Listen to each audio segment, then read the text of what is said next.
Hello everyone, welcome to the channel of Wall Street Mojo. Friends, today we are going to learn a tutorial on hostile takeover. There's a concept called hostile takeover. As you can see, it comes under mergers and acquisition. So let's learn that. If you come down, there is case study on French laundry service group Ellis is threatening a hostile takeover UK-based rival Bretson after the target's board of directors repeatedly rejected its cash and share offer. This was on Thursday said it was taking over new offer for 440 pence in cash and 0.426 new Ellis shares of each Bretson shares straight to the shareholders. They valued Bretson at just over 2 billion. Ellis is one of the flurry of foreign companies looking to take over UK rivals this year as the UK decision to leave EU, that is European Union, has weighted on the pounds, making company valuation more attractive.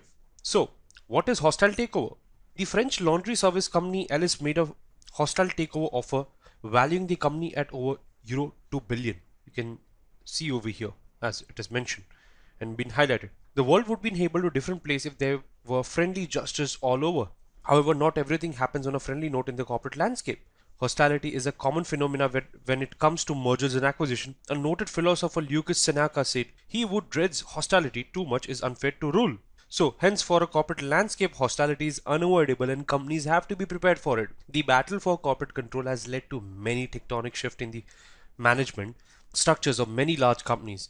The key factor that differentiates a hostile takeover from a friend one is that the target company's management is against a deal coming through. In such a case, usually a target's board recommends their shareholder to reject the offer. By now, we know that a hostile takeover is an acquisition where a company does not want to be purchased at all. So many a times the question arises that if a company is not at all on sale, how is that it is being purchased? Well, the answer is that the hostile takeover only happens when publicly traded companies, means it only for the stocks bought and sold in the public bourses.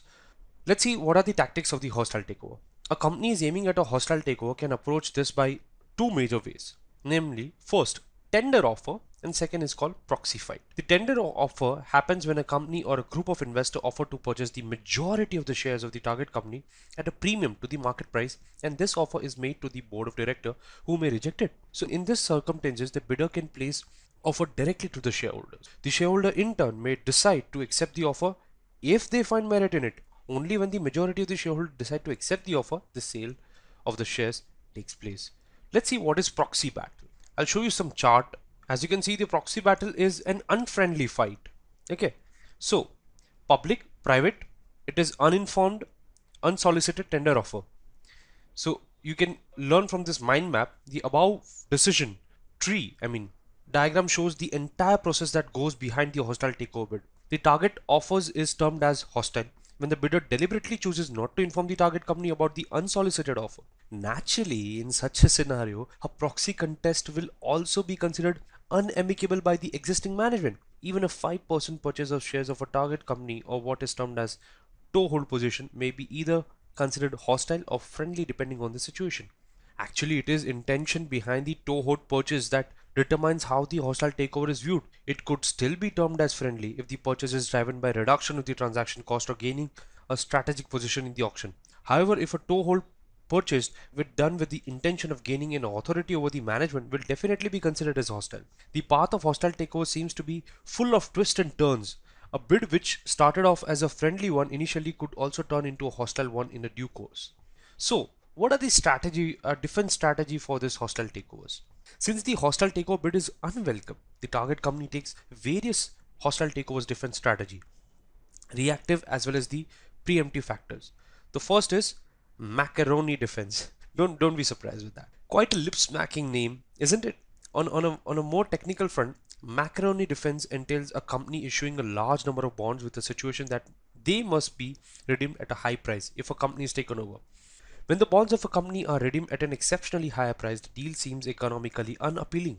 This defense strategy works in two-pronged way. After making the deal unattractive, it also limits the power of the potential buyer.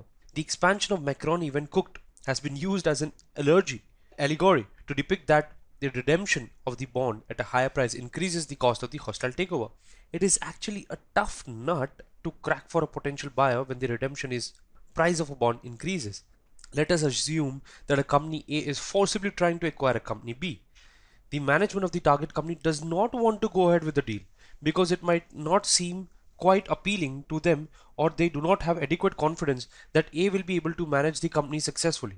Additional fears of the corporate restructuring and layoff also looms. In such a case, company B might decide to go for Macaroni strategy. They may issue bonds of 100 million which will be redeemable at 200% of the face value. Hence, whoever has invested $2,000 will have to be paid $4,000, which will inflate the overall cost of the acquisition and will eventually dissuade the acquirer from going ahead with the offer.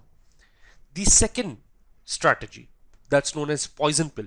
A poison pill is a very popular defense mechanism for a target company, wherein it uses shareholders' rights issue as a tactic to make the hostile acquisition deal expensive or less attractive for the raiders. See, this strategy also acts as a tool to slow down the speed of a potential hostile attempts in future. Poison pills are generally adopted by the board of directors without the approval of the shareholders. It also comes with a provision that the rights which are associated can be altered or redeemed by the board when acquired. So this to indirectly compel the direct negotiations between the acquirer and the board so as to build a ground for better bargaining power. Carl, he was an institutional investor. He was caught on the Netflix off guard in 2012 by acquiring 10% stake in the company. They later responded by issuing a shareholders' right plan called a poison pill, a move which Carl to no end. A year later, he cuts his holding to 4.5%, and Netflix terminated its rights issue plan in December 2013. I'll show you the article. You can see this article. Netflix adopts poison pill to 10 of Ikahan. That was the guy that we were talking about. So, Netflix on Monday, it has adopted a stockholders' right plan designed to prevent the activist shareholders launching a hostile takeover, which is also known as the poison pill. It has written the plan, which is known to the investor as a poison pill, would nick in if the individual or group tried to buy a stable chunk of the company without approval from the Netflix board. Okay, and as it is written, the defense move is direct response to notorious corporate raider Carl, who bought a 10% stake in the company in last week, set off Netflix alarm bell when he said that the company would be able to be tasty bait for the tech giant already in the video business, and Google and Amazon and Verizon and so on and so forth.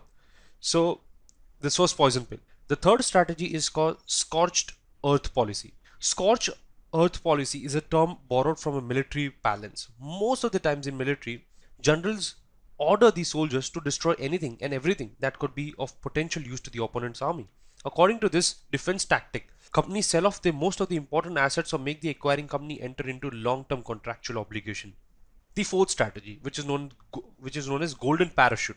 Technically, golden parachute is defined as a contract between the company and its top level management, which entails that the executives will be offered considerable benefits in case of the later is terminated as a result of restructuring activity. These benefits usually include cash bonus, stock options, retirement package, medical benefits, and of course a handsome severance pay. It is also used as a tool for anti-takeover mechanism or poison pill to dissuade any potential merger. The quantum of benefits or compensation promised to be of the company might lead many acquirers to change their hostile takeover decisions. Ever since Verizon, which agreed to buy Yahoo, the industry has been abuzz with the exorbitant golden parachute that Marissa Mayer, the CEO of Yahoo, would be flying within case the former decides to terminate her. Fifth strategy, which is known as crown jewel. This is quite a similar strategy to the Scorched Earth policy. In this case, the sale of the assets by the target company during the hostile bid is focused mostly on its most valuable ones, that is called crown jewel. This is done with the assumption that selling such an assets will make the company less appealing to the potential acquirers. This might eventually compel the purchasing company to withdraw their bid. However, there is another way in which the strategy can be implemented. The target company chooses to sell off most of its prized assets to a friendly company, also known as the White Knight. And later on, when the acquiring company drops its decision for hostile takeover, the target company again buys back its assets from the White Knight at a predetermined price. The sixth strategy, which is known as the Lobster Trap. Another popular defense mechanism is called Lobster Trap. In this, target company issues a mandate in which the individuals with more than 10% ownership of the convertible securities, which includes convertible bonds, preferred stock, warrants, and are deterred from the transferring the security to voting stock. So here, the individuals with more than 10% ownership are symbolic of big fish or lobsters. Now, the top hostile takeovers of all time. I'll show you some of the couple of examples. The first one was AOL and Times Warner, which was close enough to in 2000 of 164 billion. When AOL announced it was taking over the much larger and successful Times Warner, it was touted as one of the biggest deal of the period. The second one, Sanofi-Aventis and Genzyme Corp, which happened in 2010 of $24.5 billion. Sanofi put up a tough battle to acquire a biotechnological company called Genzyme in 2010. It had to offer significantly higher premium that they initially wanted to and assume control over around 90% of its target company. The third example, Nasdaq OMX Intercontinental Exchange and versus the International Continental Exchange 2001 and NYSE Euronext. It was approximately close enough to 13.4 billion. In 2011, Nasdaq and Intercontinental Exchange wanted to acquire NYSE, that is New York Stock Exchange, with an unsolicited and a bid. However, Nasdaq eventually had to withdraw its offer amid directive from the Antitrust Division of the US Department of Justice. The another example was Ikahan Enterprise and Colorex, which happened in 2011. It was approximately close enough to $12.6 billion. Years ago, Carl launched a hostile takeover bid against the Colorex. He offered to take over at 7.65 per share, which was about 12% premium. Clorox rejected the offer and used poison pill strategy to safeguard itself from various such offers in future. So, what is the effect of such hostile takeover on the shareholders? Usually, shares of the target company have been seen to rise. When a group of investors or acquiring company perceive that the management is not maximizing shareholders' value, they directly approach to the shareholders to buy their stock at a premium to market value. At the same time, they engage in certain tactics to topple the management and create a notion amongst the public media and shareholders that a new management is the need of the hour.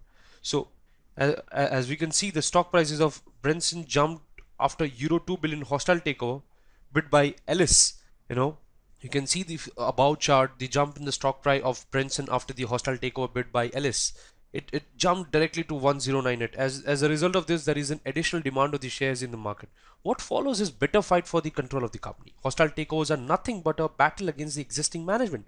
Only when the shareholders have the acumen to judge the vision of the management in juxtaposition to luring profits offered by the hostile takeover and some value can be realized out of it. The share price increases follow a rather convoluted path in the share repurchase process. Even if the hostile takeovers are eventually made, this involves management to make certain offers that are friendly for the shareholders. Usually these offers are made so that the shareholders reject the hostile takeover bid. Most of the times this offer includes special dividends, share repurchase, spin-off. All of these measures drive up the price of the stock in the near term and long term. Let us try to understand each of this offer in detail. Special dividends are one of the time payouts to the shareholders. This boosts the sentiments of the stockholders and make the stock appear more attractive, mainly in the scenario when the interest rates are at low. Share buyback creates an increased demand for the stocks and reduce its supply. Spin-offs are strategic decisions to divest non-core business units to show higher valuation and provide more focused vision and business for the shareholders. So, let's make a final conclusion over here. While most of the companies put up a tough fight against the hostile takeover, it is not exactly clear why they do so. Many experts and analysts are of the opinion that since the acquirer pays the shareholders a premium over the share price, it is always beneficial for the target company. Another side of the story is that the bidders take up a huge debt to arrange for a funds in order to pay off the premium amount to the target company shareholders. This, in turn, drops the share value of the acquiring company. However, some of the analysts opine that hostile takeovers have an adverse effect on the overall economy. When one company takes over the another one by force, the management may have limited or no understanding of the business model of the target company, their work, culture, or technology. Basically, it will be an acquisition without any synergies, and such M&A activity can never be successful in the long term. In hostile takeover, both the target company and the acquiring company incurs a heavy cost at all levels. The target company lives in a constant fear of the hostile takeover, which creates a sense of insecurity amongst them and hinders its progressive functioning. As a result, the target company put a lot of cost in undertaking different strategies. However, the outcome of the hostile takeover, like every other mergers and acquisition, cannot be generalized, and hence it is difficult to draw a conclusion whether they are successful or not. The cost benefits analysis has to be done on a case by case basis.